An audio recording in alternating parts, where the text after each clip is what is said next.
भारत स्वाभिमान का जो अभियान अपने भारत में परम पूजनीय स्वामी जी के नेतृत्व में जो शुरू हुआ है, ये अभियान भारत की दशा को और दिशा को ठीक करने वाला है।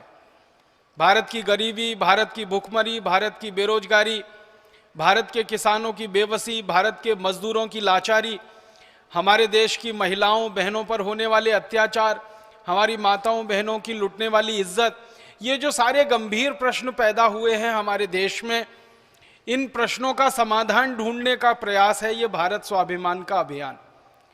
और इस अभियान की सफलता 100% निश्चित है। ये अभियान पूरी तरह से सफल होगा। श्री राम ने भी रावण को मारकर व्यवस्था परिवर्तन ही किया था। आप ध्यान रखिएगा, खाली सत्ता परिवर्तन नहीं किया था, व्यवस्था परिवर्तन किया था और व्यवस्था को आमूलचूल बदल दिया था।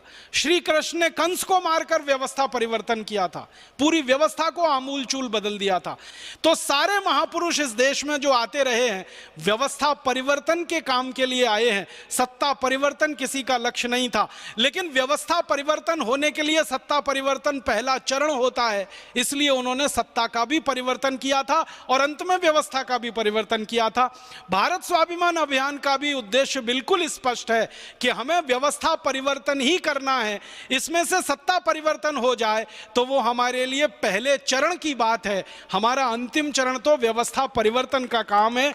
तो हमारे सेनापति परम पूजनीय स्वामी रामदेव जी, हमारे शुभेच्छक, हमको आशीर्वाद देने वाले परम पूजनीय आचार्य श्री, ये सब हमारे साथ में हैं, आशीर्वाद दे रहे हैं, शुभकामनाएं दे रहे हैं, हमारे साथ हमको उत्साह दे रहे हैं, हमको दिशा दिखा रहे हैं, रास्ता बता रहे हैं। क्योंकि दिशा और रास्ते का बड़ा महत्व होता है व्यवस्था परिवर्तन के काम में।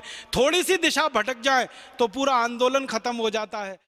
अपने व्यक्तिगत जीवन से अंग्रेजियत को हटाना है, अपने राष्ट्र जीवन से अंग्रेजियत को हटाना है, अपने व्यक्तिगत जीवन से अंग्रेजी भाषा को हटाना है, अपने राष्ट्र जीवन से भी अंग्रेजी भाषा को हटाना है, अपने व्यक्तिगत जीवन से अंग्रेजी भूषा को हटाना है, अपने राष्ट्र जीवन के एक एक स्तर से अंग्रेजियत को हटाना है।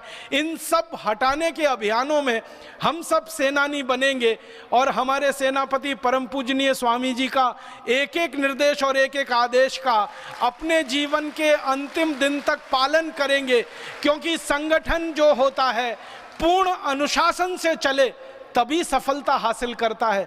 1857 की आजादी में पूरे संगठन ने तय किया था 31 मई को सारे देश में एक साथ आजादी की लड़ाई शुरू होगी, लेकिन कुछ अति उत्साही क्रांतिवीर नौजवानों ने 31 मई की तारीख को भुला दिया।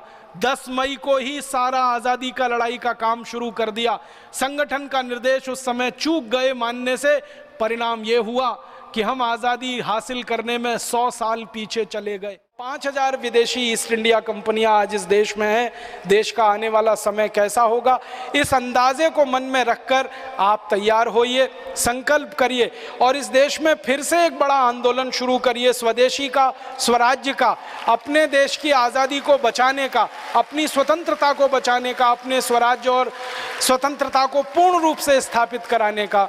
और उसी आंदोलन का नाम है भारत स्वाभिमान, उसी अभियान का नाम है भारत स्वाभिमान।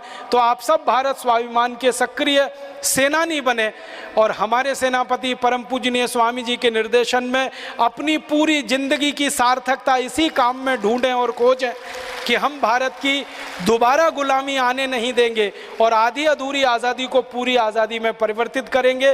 भूतकाल में जो भारत सोने की चिड़िया था, सारी दुनिया का विश्व गुरु था, भविष्य में भी भारत सोने की चिड़िया और विश्व गुरु बनेगा, ऐसी हमारे मन में दृढ़ संकल्प की भावना हो। ईश्वर हमको इसके लिए ताकत दे, शक्ति दे, संकल्प दे। इस भावना के साथ आभार, धन्यवाद। स्वतंत्रता आना अभी बाकी है, स्वराज्य आना अभी बाकी है। अपना राज्य, अपना तंत्र, अपनी भाषा, अपनी भूषा, अपना भोजन, अपना भजन, अपने वस्तुएं, सब कुछ अपना हो, ऐसी आज़ादी अभी आना बाकी है।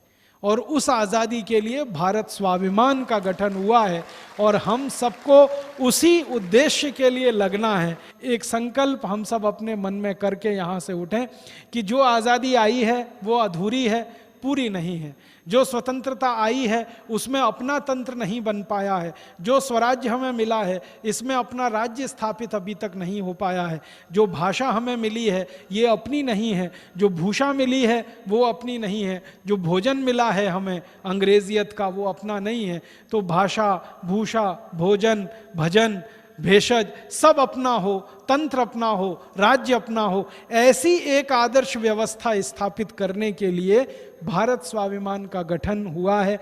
हम सब इसके सिपाही हैं, स्वामी जी इसके सेनापति हैं। उनका निर्देश और आदेश मिलेगा और इसी भारत स्वाभिमान में हम लगेंगे।